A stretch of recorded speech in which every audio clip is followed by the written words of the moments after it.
আমি একজন আর দুইজন না 100 জন মানুষ হত্যা করে ফেলেছি। এবার আমি আল্লাহর কাছে তওবা করে ফিরে যেতে চাই। আমার আল্লাহ তওবা কবুল করবেন কিনা? আলেম ডাকদা করে যুবক, আমার আল্লাহর মতো দয়াময় কেউ নাই, কারণ আমার আল্লাহর কোনো ছেলে নাই, আমার আল্লাহর কোনো মেয়ে নাই। এর যুবক, অন্তরে কোনো ভয় রাখার দরকার নাই। 100 জন মানুষ হত্যা করেছো, আল্লাহর রহমতের দরওয়াজা বন্ধ না।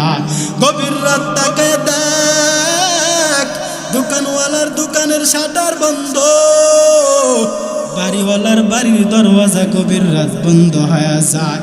আমার রহমান মালিকের আল্লাহর দরওয়াজাটা খোলা।